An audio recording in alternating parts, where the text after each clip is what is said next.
The Venus Project is an organization that proposes a feasible plan of action for social change. One that works towards a peaceful and sustainable global civilization. It outlines an alternative to strive toward, where human rights are no longer paper proclamations, but a way of life.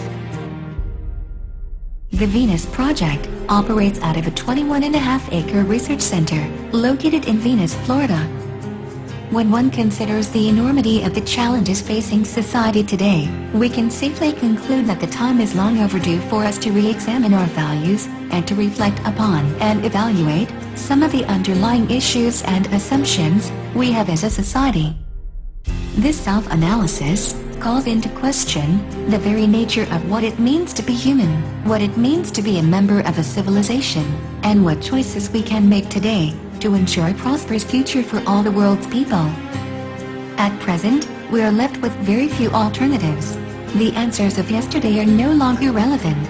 Either we continue as we have been, with our outmoded social customs and habits of thought, in which case, our future will be threatened.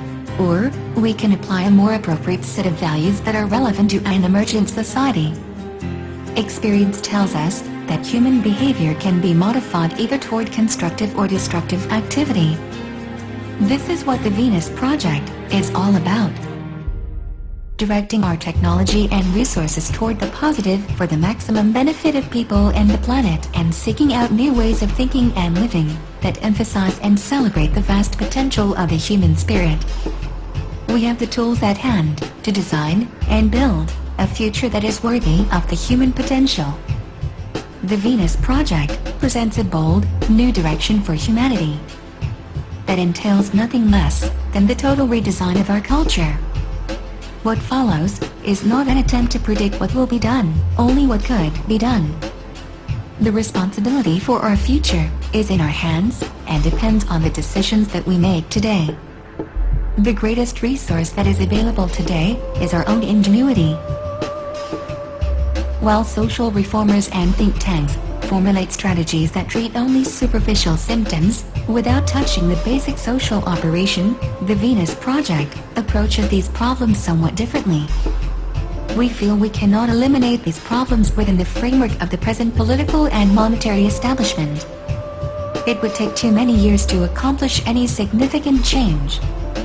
Most likely, they would be watered down and thinned out to such an extent that the changes would be indistinguishable. The Venus Project advocates an alternative vision for a sustainable New World civilization, unlike any social system that has gone before. Although this description is highly condensed, it is based upon years of study and experimental research by many people, from many scientific disciplines. The Venus Project proposes a fresh approach, one that is dedicated to human and environmental concerns. It is an attainable vision of a bright and better future, one that is appropriate to the times in which we live, and both practical and feasible, for a positive future for all the world's people. The Venus Project calls for a straightforward approach to the redesign of a culture in which the age-old inadequacies of war, poverty, hunger, debt, environmental degradation, and unnecessary human suffering are viewed not only as avoidable, but totally unacceptable. One of the basic premises of the Venus Project is that we work towards having all of the Earth's resources as the common heritage of all the world's people. Anything less will simply result in a continuation of the same catalog of problems inherent in the present system. Throughout history, change has been slow. Successive groups of incompetent leaders have replaced those that preceded them, but the underlying social and economic problems remain, because the basic value systems have gone unaltered.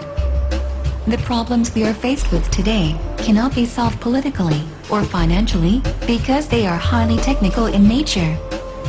There may not even be enough money available to pay for the required changes, but there are more than enough resources. This is why the Venus Project advocates the transition from a monetary-based society to the eventual realization of a resource-based global economy.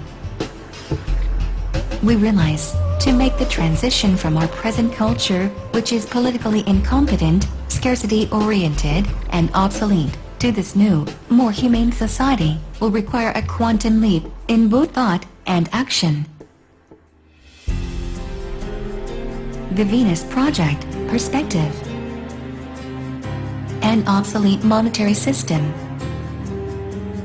The money-based system evolved centuries ago. All of the world's economic systems, socialism, communism, fascism, and even the vaunted free enterprise system, perpetuate social stratification, elitism, nationalism, and racism, primarily based on economic disparity. As long as a social system uses money or barter, people and nations will seek to maintain the economic competitive edge. Or, if they cannot do so by means of commerce, they will, by military intervention. We still utilize these same outmoded methods. Our current monetary system is not capable of providing a high standard of living for everyone, nor can it ensure the protection of the environment, because the major motive is profit. Strategies such as downsizing and toxic dumping increase the profit margin. With the advent of automation, cybernation, artificial intelligence and outsourcing, there will be an ever-increasing replacement of people by machines. As a result, fewer people will be able to purchase goods and services, even though our capability to produce an abundance will continue to exist.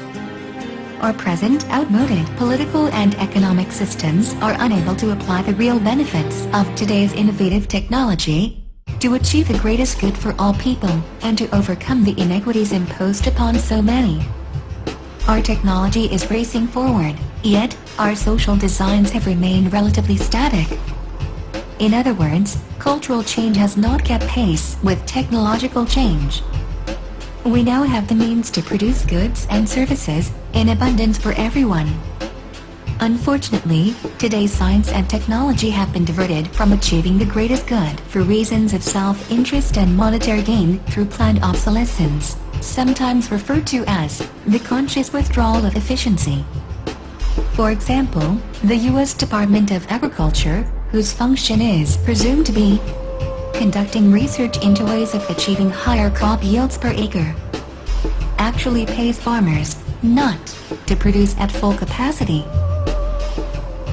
The monetary system tends to hold back the application of these methods that we know would best serve the interests of people and the environment.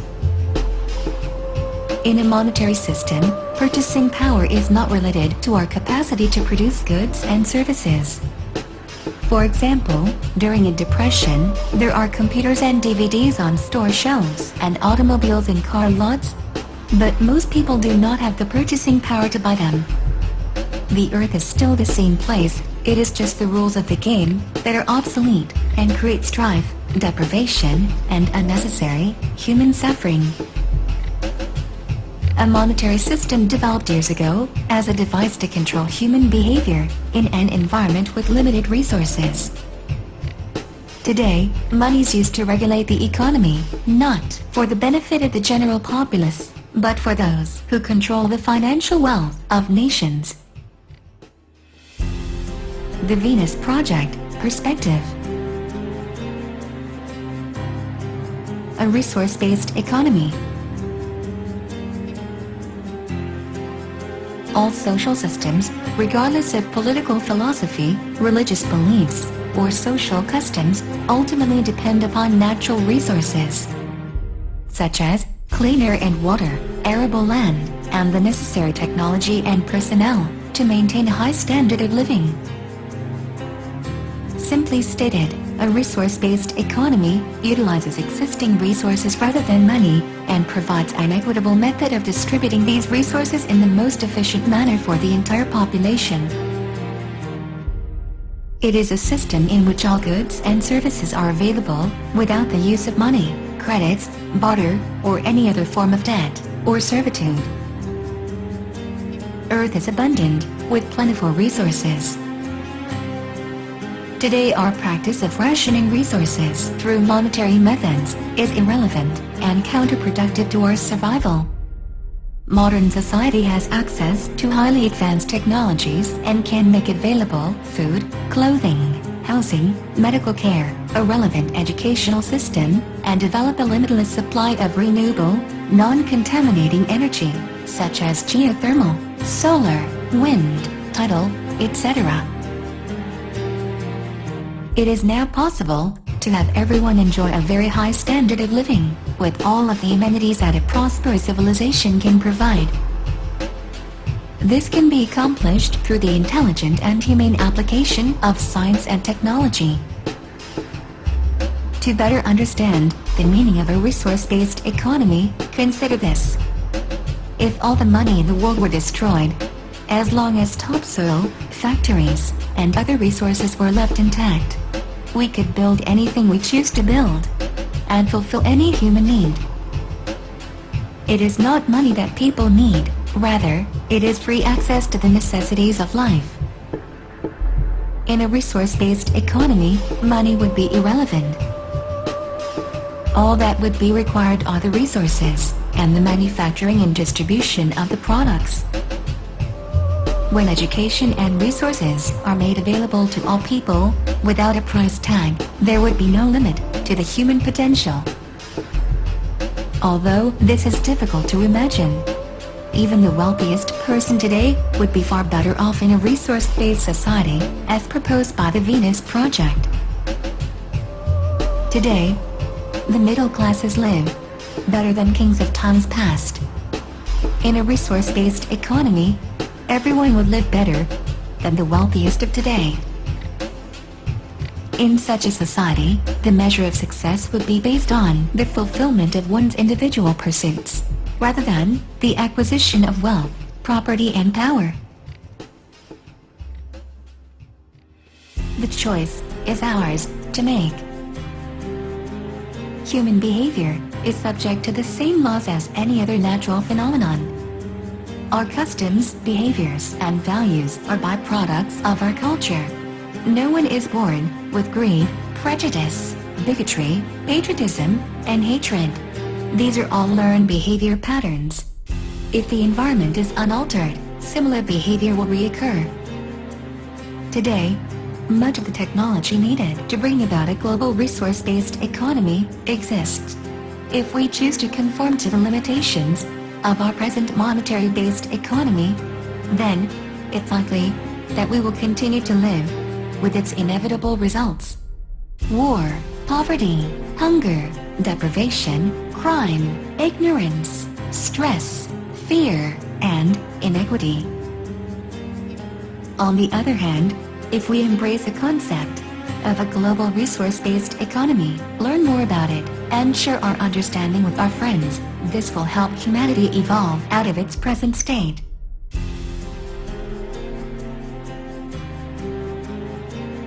Now, this is not in the book yet.